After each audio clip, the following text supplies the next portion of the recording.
The morning sun cast long shadows across the marble corridors of Astoria Palace as Captain Marcus Blackwood made his routine security rounds. For 15 years, he had served as the head of the Royal Protection Unit, safeguarding the Astoria royal family with unwavering dedication. His sharp eyes missed nothing, and his loyalty to the crown was absolute. Today, however, would test both his professional judgment and personal convictions in ways he never anticipated. The palace buzzed with its usual morning activity. Servants hurried through the halls carrying silver trays laden with breakfast, while gardeners tended to the expansive rose gardens visible through the towering windows. The scent of fresh lilies from the Queen's private conservatory mingled with the aroma of baking bread from the royal kitchens. Everything appeared perfectly normal, yet Marcus sensed an undercurrent of tension that made his trained instincts alert. Queen Isabella Astoria, known for her grace and diplomatic prowess, had ruled the kingdom for over 2 decades. Her marriage to King Ferdinand had produced 3 children, Crown Prince Alexander, now 25 and preparing for his future role as king, Princess Charlotte, a spirited 18-year-old with a passion for environmental causes, and Prince Louis, the youngest at 16, whose quick wit and mischievous nature often kept the palace staff on their toes. The royal family's seemingly perfect public image had been carefully maintained through years of disciplined protocol and media management.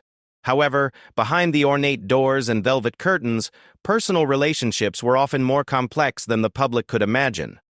Recent months had brought subtle changes to the family dynamics, particularly following Queen Isabella's remarriage after King Ferdinand's death 3 years prior. Lord Victoria Pemberton, now the Queen Consort, had entered the royal household with her own set of expectations and ambitions.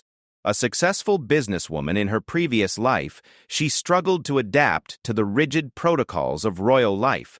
Her relationship with the royal children, especially Princess Charlotte, had been strained from the beginning. The princess, fiercely protective of her late father's memory, viewed Victoria as an unwelcome intrusion into their family's sacred traditions. Prince Louis, ever the observer despite his youth, had noticed the growing tension between his stepmother and sister. His innocent curiosity often led him to places where adult conversations weren't meant for young ears. The palace's ancient architecture, with its hidden passages and acoustic peculiarities, made it surprisingly easy for someone small and quick to move about undetected. On this particular morning, Marcus was conducting his security sweep of the East Wing when he encountered Prince Louis emerging from what appeared to be an empty corridor. The young prince carried himself with the casual confidence typical of his age, but Marcus noticed something different about his demeanor. There was an excitement in his eyes, mixed with what appeared to be concern. "Good morning, Your Highness," Marcus said with a respectful bow. "You're up early today." Prince Louis smiled, but it didn't quite reach his eyes. "Good morning, Captain Blackwood. I was just exploring. You know how these old walls hold so many secrets." The comment struck Marcus as oddly mature for a 16-year-old, but the royal children had always been precocious.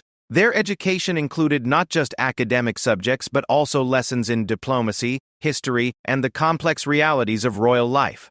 Still, something in the prince's tone suggested he had discovered more than architectural curiosities. "Indeed they do, Your Highness. The palace has witnessed centuries of history." Marcus paused, his protective instincts engaging. "Is everything all right? You seem thoughtful today." Prince Louis hesitated for a moment, glancing around the empty corridor. The morning light filtering through the stained glass windows created colorful patterns on the stone floor, and the distant sound of fountain water provided a peaceful backdrop to their conversation.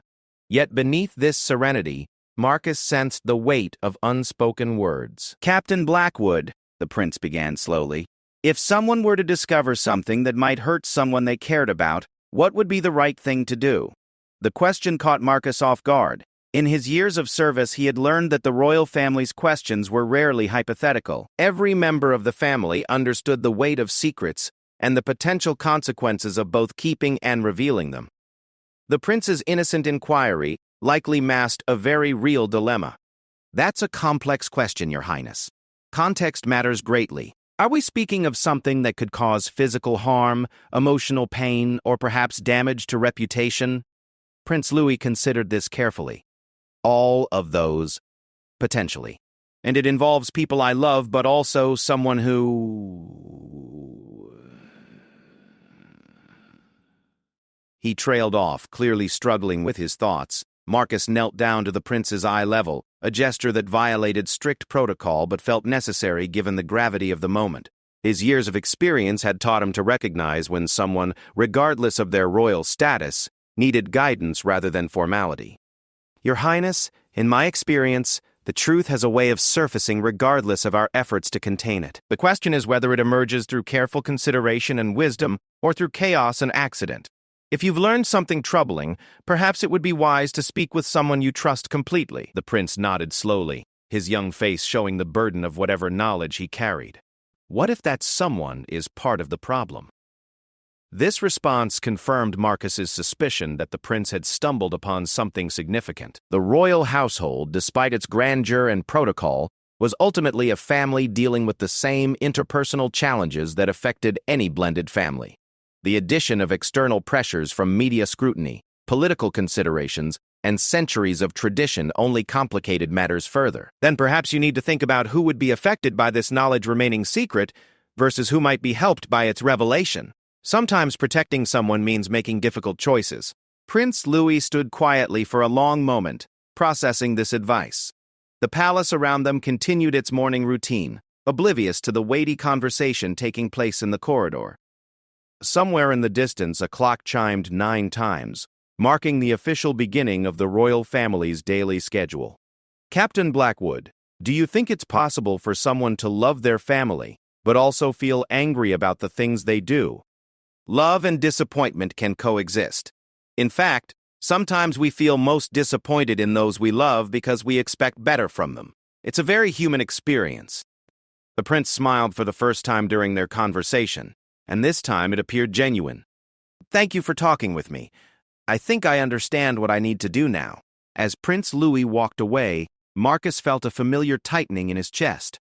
His job was to protect the royal family from external threats, but some of the most dangerous threats came from within. Whatever the prince had discovered, Marcus had the unsettling feeling that the palace's carefully maintained equilibrium was about to be disrupted. The rest of his morning rounds proceeded without incident, but Marcus found himself paying closer attention to the subtle signs of tension he had previously overlooked.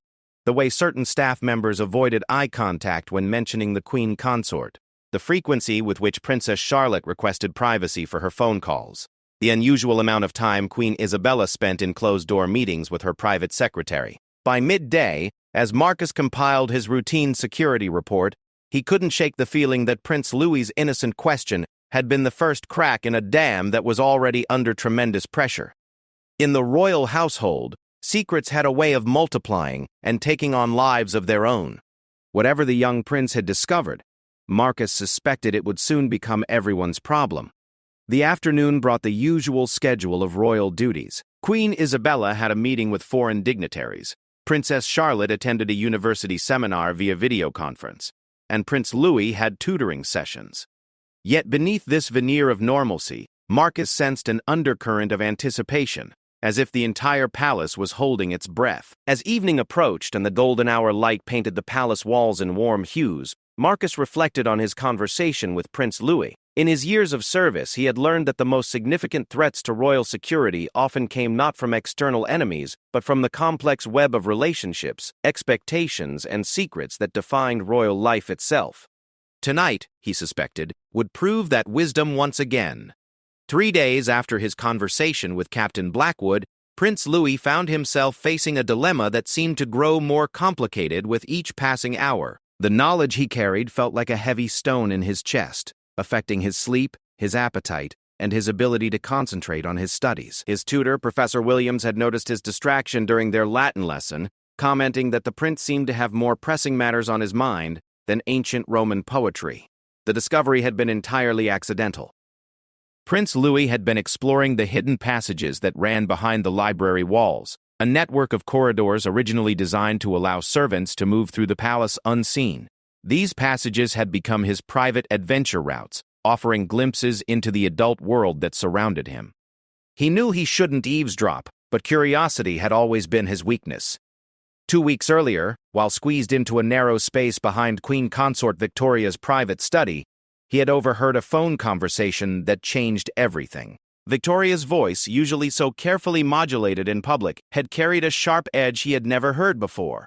She was speaking to someone about Princess Charlotte, and her words revealed a side of his stepmother that shocked him to his core. The little princess thinks she's so clever with her environmental crusades and her perfect public image, Victoria had said, her voice dripping with disdain. She has no idea how easy it would be to destroy everything she's worked for. One carefully placed story about her real activities at university, and her precious reputation would crumble.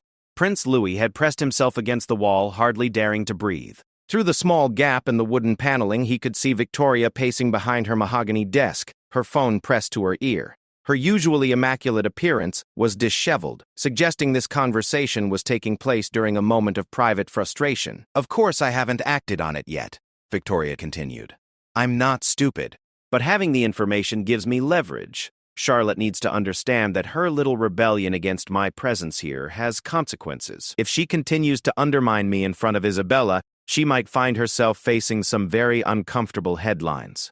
The person on the other end of the call had apparently asked for details, because Victoria's response became more specific and more damaging. She began recounting information about Princess Charlotte's university life that could only have been obtained through careful surveillance or the betrayal of someone close to the princess. Details about late-night study sessions that had been mischaracterized, friendships that could be twisted into scandals, and political views that could be manipulated to seem far more radical than they actually were. What had horrified Prince Louis most was Victoria's clear enjoyment of the power this information gave her. She spoke about his sister with a cold calculation that made him feel sick. This wasn't the woman who smiled warmly at state dinners and spoke eloquently about her commitment to supporting the royal family. This was someone who viewed his sister as an obstacle to be removed. The conversation had lasted nearly 30 minutes, during which Victoria outlined a comprehensive plan to gradually undermine Princess Charlotte's public standing. She spoke about feeding carefully crafted stories to tabloid journalists, arranging for photographers to capture the princess in compromising situations, and even suggested ways to sabotage some of Charlotte's environmental initiatives. Prince Louis had remained frozen in his hiding place long after Victoria ended the call and left her study. The enormity of what he had heard paralyzed him. His stepmother wasn't just annoyed by his sister's resistance to her authority. She was actively planning to destroy Charlotte's reputation and future prospects. For days following the discovery, Prince Louis had watched his family interactions with new eyes. He observed how Victoria smiled sweetly at Charlotte during family dinners while knowing what she had planned. He noticed how his mother, Queen Isabella, seemed oblivious to the undercurrents of hostility that now appeared so obvious to him. He saw how his sister continued to treat Victoria with polite but distant courtesy, unaware that her stepmother was gathering ammunition for a war Charlotte didn't even know was being fought. The weight of this knowledge had become unbearable.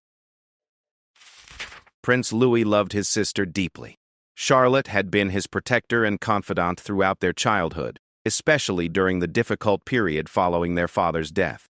She had helped him navigate his grief and had always treated him as an equal despite their age difference. The thought of her being blindsided by Victoria's machinations was unacceptable. Yet the situation was complicated by his genuine affection for his mother. Queen Isabella had been devastated by King Ferdinand's death, and her marriage to Victoria had brought her a measure of happiness that Louis was reluctant to destroy. His mother had found in Victoria a companion who shared her interests in art and literature, someone who could provide the emotional support that royal protocol often prevented her children from offering freely. The morning after his conversation with Captain Blackwood, Prince Louis had made a decision that felt both necessary and terrifying. He needed evidence of what he had heard. His word alone, even as a prince, might not be enough to convince anyone of Victoria's true intentions. Adults, he had learned, often dismissed the observations of young people as misunderstandings or exaggerations. Returning to the hidden passages required careful planning. He needed to time his expedition for when Victoria would be alone in her study, when she might make another revealing phone call. He also needed to bring recording equipment, which meant borrowing his sister's phone without her knowledge. Charlotte always left her phone charging on her dressing table during her afternoon writing lessons, providing a brief window of opportunity. The technical aspects of the plan proved easier than the emotional ones. Modern smartphones made recording simple, and the acoustic properties of the hidden passages actually enhanced sound quality. What Prince Louis hadn't anticipated was how devastating it would be to hear Victoria's venomous words a second time, knowing he was deliberately documenting them. The recording he captured was even more damaging than his first accidental discovery. This time, Victoria was speaking with what appeared to be a private investigator, discussing surveillance reports on Princess Charlotte's university activities. The conversation revealed not only Victoria's malicious intent, but also the extent of her preparation. She had been systematically gathering information about Charlotte for months, building a comprehensive file of potential scandals. The photographs from the environmental protest are particularly useful, Victoria had said. Taken out of context, they could suggest she was involved in the property damage that occurred afterward. A few strategic leaks to the right journalists, and she'll be painted as a radical eco-terrorist rather than a concerned citizen. The investigator had apparently expressed concern about the ethics of their activities, because Victoria's response was sharp and dismissive. Ethics are a luxury we can't afford. This girl has been systematically undermining my position in this family since the day I arrived. Every smile, every polite comment is calculated to remind everyone that I'm not her real mother. Well, she's about to learn that I don't need her approval to have power here. As Prince Louis listened to his stepmother's cold analysis of his sister's behavior, he realized that Victoria had fundamentally misunderstood Charlotte's actions. His sister wasn't engaged in some calculated campaign against Victoria. She was simply struggling to accept a new person in their father's place. Charlotte's politeness wasn't strategic. It was her way of trying to respect their mother's happiness while protecting her own emotional boundaries. The recording revealed not just Victoria's willingness to harm Charlotte, but also her complete failure to understand the family she had married into. She viewed every interaction through the lens of political maneuvering, unable to comprehend that Charlotte's distance came from grief and loyalty to their father's memory, not from malicious intent. When Prince Louis finally emerged from the hidden passages, the recorded conversation safely stored on Charlotte's phone, he felt the full weight of adult responsibility settling on his young shoulders. He possessed information that could protect his sister, but might destroy his mother's happiness. He had evidence of behavior that was morally reprehensible but not necessarily illegal. He faced a choice that would have far-reaching consequences for everyone he loved.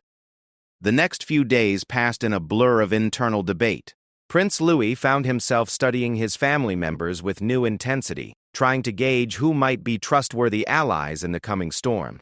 Captain Blackwood's advice echoed in his mind. Sometimes protecting someone meant making difficult choices, but the captain couldn't have anticipated how difficult those choices would prove to be. As he sat in his room that evening, Charlotte's phone hidden in his desk drawer, Prince Louis realized that tomorrow would bring a reckoning. He couldn't carry this burden alone any longer, and he couldn't allow his sister to walk blindly into Victoria's trap. The time for childish innocence had passed. The situation demanded action, even if that action might tear his family apart.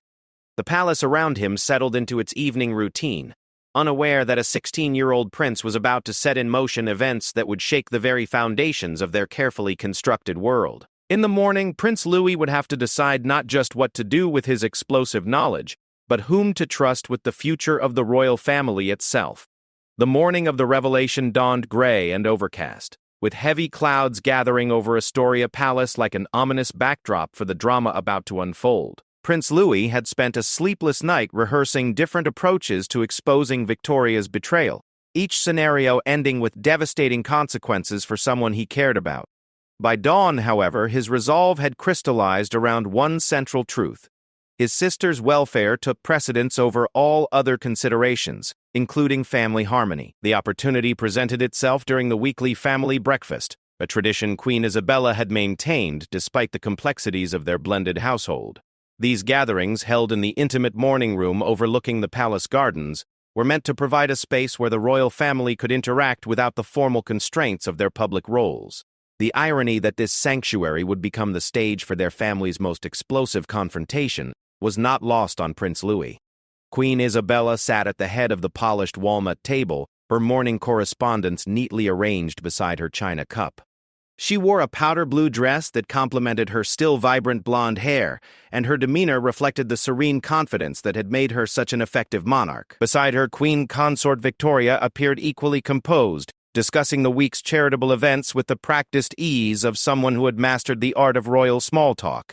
Princess Charlotte sat across from Victoria, maintaining the polite distance that had characterized their relationship since the beginning.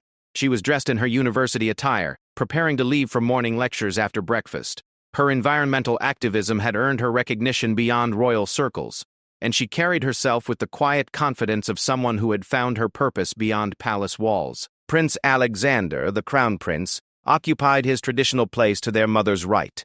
At 25, he bore the weight of future kingship with dignity, but the stress of his responsibilities was evident in the slight tension around his eyes. Recent months had brought increased scrutiny of his readiness to rule, adding pressure to an already complex family dynamic. Prince Louis entered the morning room with Charlotte's phone concealed in his jacket pocket, its weight feeling far heavier than its actual mass. He had decided that direct confrontation was the only viable approach. Subtle hints or private conversations would only delay the inevitable explosion while giving Victoria more time to implement her destructive plans.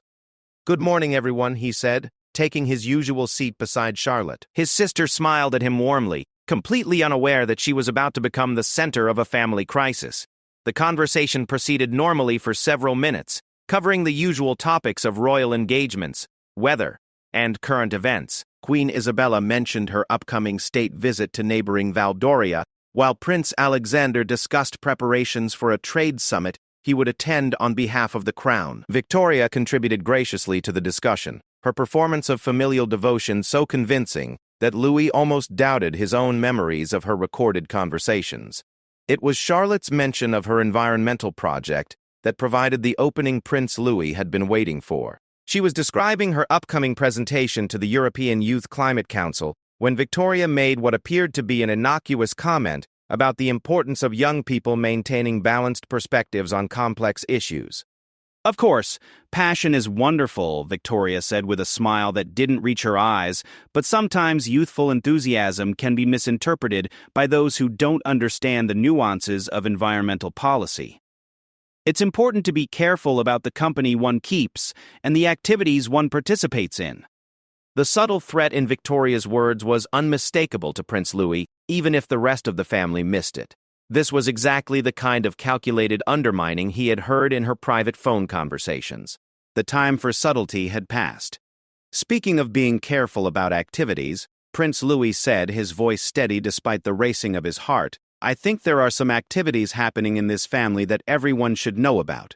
The subtle shift in the room's atmosphere was immediate. Queen Isabella looked puzzled by her youngest son's serious tone, while Prince Alexander's diplomatic instincts sensed incoming conflict. Charlotte appeared curious but not alarmed, and Victoria's expression remained carefully neutral, though Louis noticed a slight tightening around her eyes. "What do you mean, darling?" Queen Isabella asked gently, setting down her coffee cup with the deliberate care that suggested she was preparing for something unpleasant. Prince Louis withdrew Charlotte's phone from his pocket, his hands remarkably steady for someone about to detonate his family's carefully maintained stability. "I mean that some people in this room have been having very interesting private conversations about other people in this room. Conversations that I think everyone should hear." Victoria's composure cracked slightly, a brief flash of alarm crossing her features before she reasserted control. "Louis, I'm not sure what you think you've discovered, but I discovered that you've been planning to destroy Charlotte's reputation." Prince Louis interrupted, his voice growing stronger with conviction. "I have recordings of your phone calls where you discuss feeding false stories to journalists and hiring private investigators to dig up dirt on my sister." The silence that followed was deafening. Princess Charlotte's face went pale as she processed the implications of her brother's words. Prince Alexander straightened in his chair, his diplomatic training warring with fraternal protectiveness. Queen Isabella appeared frozen, caught between disbelief and dawning horror. Victoria, however, rallied quickly. "That's an absurd accusation. Louis, I think you may have misunderstood something you overheard. Perhaps we should discuss this privately." "No," Prince Louis said firmly, pressing play on the phone's audio recording. "Everyone needs to hear this." Victoria's voice filled the morning room with crystal clarity.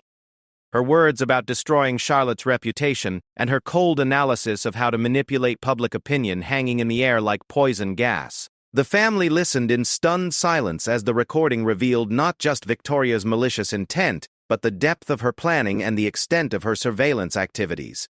Princess Charlotte's reaction was immediate and devastating. She stood abruptly, her chair scraping against the hardwood floor, her face cycling through shock, hurt, and finally, burning anger. "You've been spying on me? Planning to sabotage my work, my reputation, my future?" Victoria attempted damage control, but her words sounded hollow against the evidence of her recorded conversations. "Charlotte, you have to understand. I was frustrated. I never intended to actually..." "Never intended to what? Ruin my life? Destroy everything I've worked for?" Charlotte's voice rose with each word. Years of suppressed resentment finally finding expression. "I tried to be respectful, to give you a chance for Mother's sake, but you've been plotting against me from the beginning." Queen Isabella finally found her voice, though it trembled with emotion. "Victoria, please tell me this isn't what it sounds like. Please tell me you weren't actually planning to harm my daughter." The desperation in the Queen's voice was heartbreaking. Here was a woman who had found love again after devastating loss, only to discover that her new partner harbored malicious intentions toward her child. The conflict between her roles as wife and mother was written clearly across her face. Victoria's response revealed the fundamental flaw in her character that had led to this moment. Instead of expressing remorse or attempting genuine reconciliation, she doubled down on her grievances. "Isabella, you have no idea what it's been like trying to build a relationship with children who have made it clear from day one that I'm not welcome here. Every conversation, every family gathering, every public appearance has been a reminder that I'm an outsider."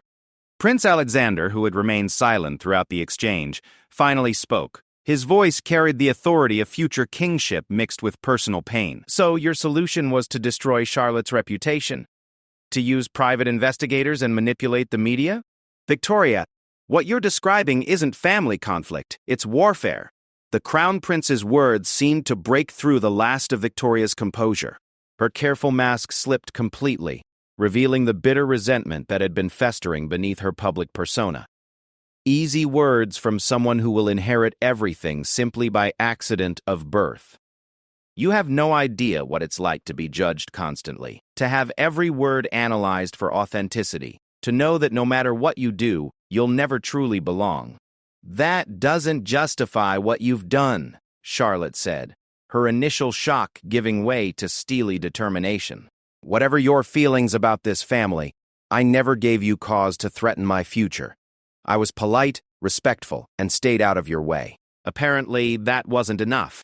Prince Louis, who had initiated this confrontation, watched as his family imploded around him. The recording had accomplished its purpose of exposing Victoria's betrayal, but the emotional devastation was more complete than he had anticipated.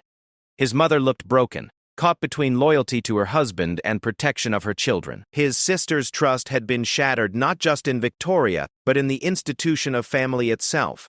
His brother bore the burden of understanding that this crisis would have far-reaching implications for the monarchy's stability. As the accusations and counter-accusations flew around the breakfast table, Prince Louis realized that his decision to expose the truth had solved one problem while creating many others. Victoria's threat to Charlotte was now public knowledge, but the family unity that had sustained them through previous challenges lay in ruins. The question that remained was whether truth, however painful, provided a foundation for rebuilding, or whether some betrayals were simply too deep to overcome. The morning room, which had witnessed decades of royal family breakfasts, had never seen anything quite like this confrontation. Outside the tall windows, the palace gardens continued their eternal cycle of growth and renewal, oblivious to the human drama unfolding within the walls. The storm clouds gathering overhead seemed to echo the tempest that had been unleashed around the breakfast table, promising that this was only the beginning of a much larger reckoning. Captain Marcus Blackwood was conducting his afternoon security briefing when his radio crackled with an urgent message from Palace Communications. The royal family's morning breakfast had apparently extended well beyond its usual time frame, and raised voices had been reported from the morning room. As head of security, Marcus understood that domestic disputes in royal households required delicate handling, but his protective instincts were immediately alert. The situation escalated rapidly when his radio buzzed again with a more specific alert. Palace staff had reported what sounded like a significant family disagreement involving accusations and denials. The code words used by the communications team indicated this was not a minor squabble, but potentially something that could have security implications for the royal family's safety and reputation. Marcus made his way quickly through the palace corridors, his years of experience allowing him to move with purpose while maintaining the discreet professionalism that royal service demanded. As he approached the morning room, he could indeed hear raised voices through the heavy oak doors. The conversation was intense enough that he could distinguish individual speakers even without making out specific words. His trained ear identified Queen Isabella's voice, strained with emotion in a way he had rarely heard during his years of service. Princess Charlotte's voice carried a sharp edge of anger that was completely unlike her usually measured tone. Most concerning was an unfamiliar harshness in Queen Consort Victoria's voice, suggesting the careful public persona had been abandoned entirely. Before Marcus could decide on the appropriate level of intervention, the morning room doors burst open and Princess Charlotte emerged. Her face flushed with anger and her usual composure completely shattered. She was clutching what appeared to be a mobile phone, and her eyes blazed with a fury that made Marcus instinctively step back. "Charlotte, please, we need to discuss this rationally," came Queen Isabella's voice from within the room, heavy with maternal desperation. "Rationally?" Charlotte's voice carried down the corridor with painful clarity. "Mother, she hired investigators to spy on me. She planned to destroy my reputation with fabricated scandals. There's nothing rational about any of this." Marcus found himself in an unprecedented situation. Royal protocol provided clear guidelines for external threats, terrorist activities, and even medical emergencies, but family confrontations of this magnitude fell into a gray area. His primary responsibility was protecting the royal family, but what happened when the threat came from within the family itself? The situation became more complicated when Victoria appeared in the doorway, her usually immaculate appearance disheveled and her face set in lines of defensive anger. "Charlotte, you're being dramatic. Every royal family manages information and public perception. What I was discussing was simply what? Simply destroying my life because you're threatened by my relationship with my own mother?" Charlotte's voice rose another octave, echoing off the palace's vaulted ceilings. Marcus made a tactical decision to intervene before the confrontation attracted more attention from palace staff or, worse, any visiting dignitaries who might be in other parts of the building. Royal scandals had a way of spreading beyond palace walls with devastating speed, and his job included protecting the family from the consequences of their own actions when possible. "Your Highnesses," he said, stepping forward with the calm authority that had served him well in countless crises, "perhaps this conversation would be better continued in a more private setting." The interruption seemed to break the spell of anger that had gripped both women. Charlotte looked at Marcus as if seeing him for the first time, while Victoria appeared suddenly aware of how their raised voices might be carrying throughout the palace. Queen Isabella emerged from the morning room looking older than Marcus had ever seen her, the weight of the morning's revelations visible in every line of her face. "Captain Blackwood," the Queen said with visible effort to maintain royal composure, "I'm afraid we've had some family difficulties this morning. Nothing that affects palace security, of course." Marcus nodded diplomatically, though his trained eye was cataloging every detail of the scene. Prince Louis appeared in the doorway behind his mother, his young face bearing an expression of guilt and determination that suggested he had played a significant role in whatever had transpired. Prince Alexander stood beside his brother, his jaw set in the rigid lines that indicated he was struggling to contain strong emotions. "Of course, Your Majesty. However, I couldn't help but notice that Princess Charlotte appeared distressed. If there are any security concerns relating to the information discussed this morning," Charlotte's laugh was bitter and entirely unlike her usual gentle demeanor. "Security concerns?" "Yes, Captain. There are definitely security concerns. It appears that members of this household have been engaging in surveillance activities against other members. I suppose that falls under your purview?" The implication hit Marcus like a physical blow. If Victoria had indeed hired private investigators to gather information about Princess Charlotte, it represented not just a personal betrayal, but a serious security breach. External surveillance of royal family members, regardless of who initiated it, created vulnerabilities that could be exploited by hostile entities. "Your Highness," Marcus said carefully, If there have been unauthorized surveillance activities involving members of the royal family, that would indeed be a matter requiring immediate investigation. Such activities could compromise palace security protocols. Victoria stepped forward, her defensive posture becoming more pronounced. Captain, I think there may be some misunderstanding about the nature of... No misunderstanding, Prince Louis interrupted, his young voice cutting through the adult conversation with surprising authority. I have recordings of phone conversations where she discusses hiring private investigators and planning to feed false stories to journalists. It's all documented. The silence that followed this announcement was profound. Marcus felt the full weight of the situation settling over him like a lead blanket. If Prince Louis's claims were accurate, they were dealing with a security breach that went far beyond family discord. The involvement of private investigators and media manipulation suggested a level of calculation that could have far-reaching implications for the monarchy's stability. Your Highness, Marcus said to Prince Louis, these are serious allegations. If you have evidence of surveillance activities or media manipulation involving members of the royal family, I need to review that evidence immediately. Charlotte held up her phone, which Marcus now realized contained the explosive recordings that had triggered the morning's confrontation. It's all here, Captain. Hours of conversations about destroying my reputation, manipulating public opinion, and conducting surveillance on my university activities. She's been building a file on me for months. Marcus's professional assessment of the situation shifted dramatically. This wasn't a simple family squabble that could be managed through diplomatic intervention. If Victoria had indeed engaged private investigators to conduct surveillance on Princess Charlotte, every aspect of palace security was potentially compromised. The investigators would have had to penetrate royal protection protocols, identify vulnerabilities in the princess's security arrangements, and possibly develop intelligence about the entire family's movements and activities. Queen Consort Victoria, Marcus said, his voice taking on the formal tone he used during official security briefings. I'm going to need you to provide me with detailed information about any external security firms or investigative services you may have engaged. This information is needed immediately to assess potential security vulnerabilities.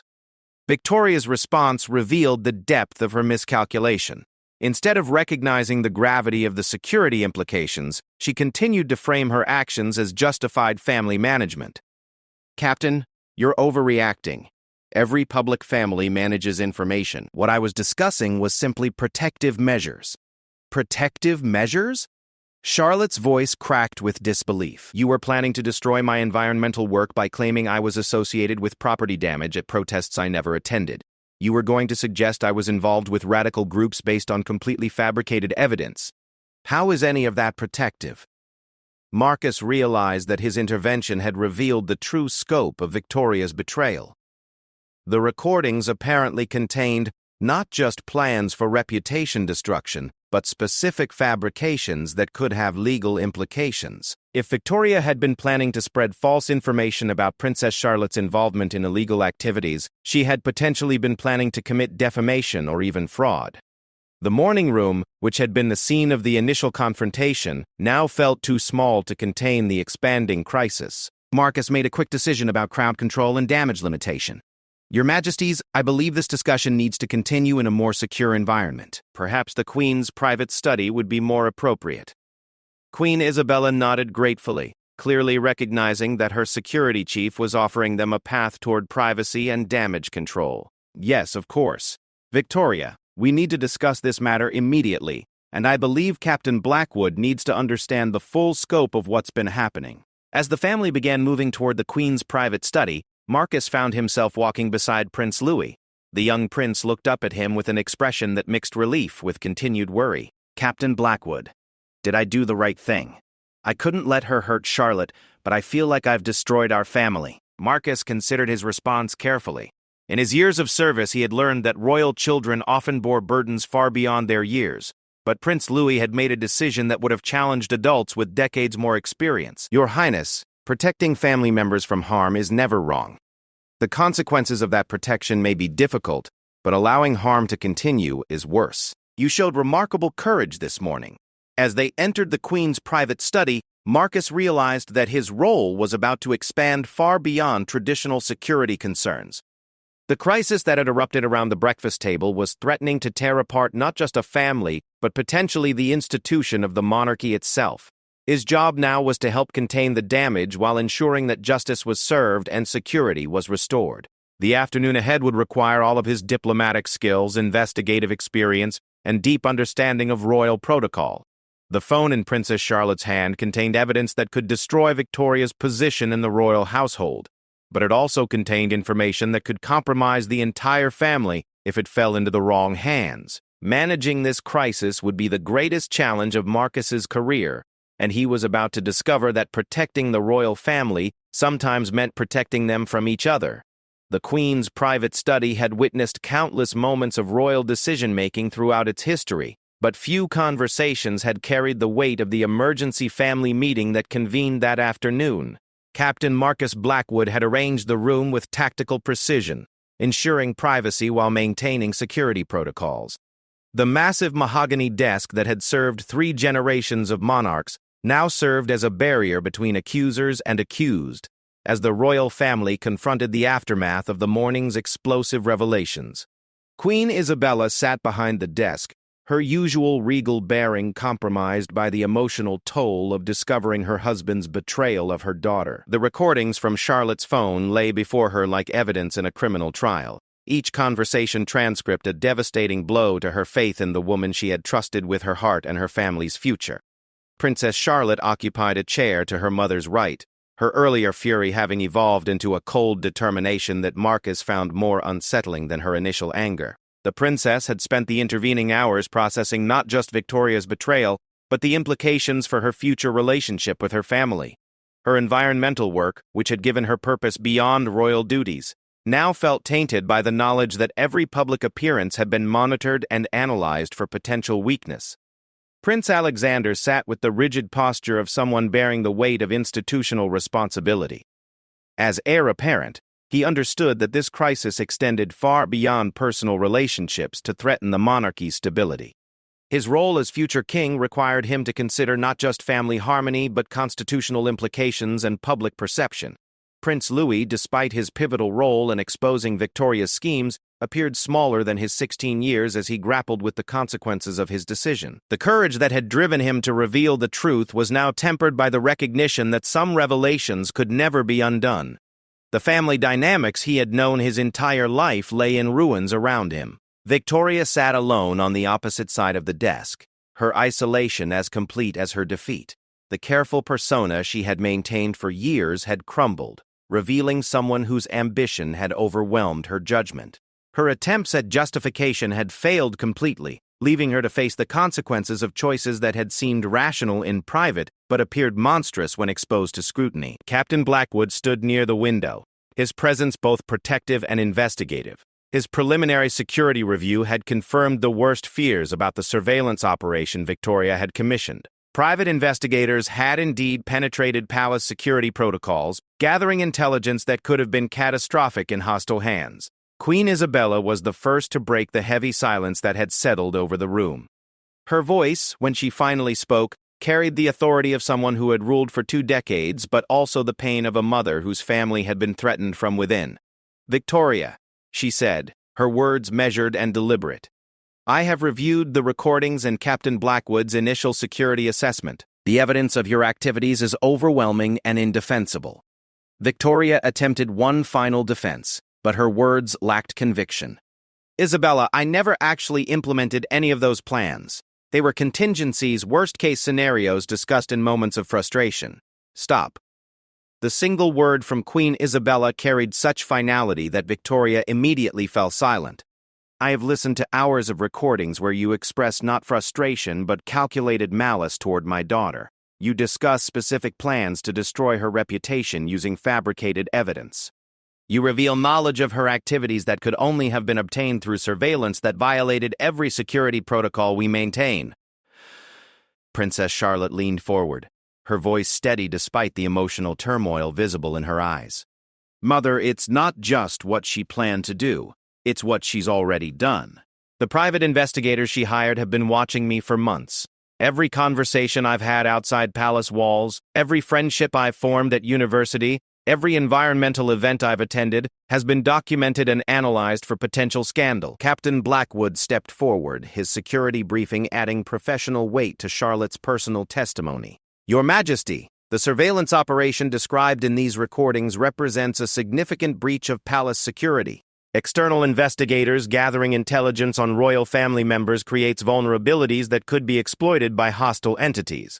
The fact that this surveillance was initiated by someone with intimate access to palace security protocols makes it exponentially more dangerous. Prince Alexander, who had remained silent during the earlier exchanges, finally spoke with the voice of future kingship. Victoria, what you've done goes beyond personal betrayal. You've compromised the security of the entire royal household. You've used your position as queen consort to facilitate activities that could have destroyed not just Charlotte's reputation, but the monarchy's credibility. The Crown Prince's words seemed to finally penetrate Victoria's remaining defenses. For the first time since the crisis began, she appeared to truly understand the magnitude of her actions. The surveillance operation she had justified as necessary intelligence gathering was revealed as a fundamental violation of trust that struck at the heart of royal security. Queen Isabella rose from her chair, the movement carrying the weight of royal decision-making. Victoria, I am terminating your access to all royal security briefings effective immediately.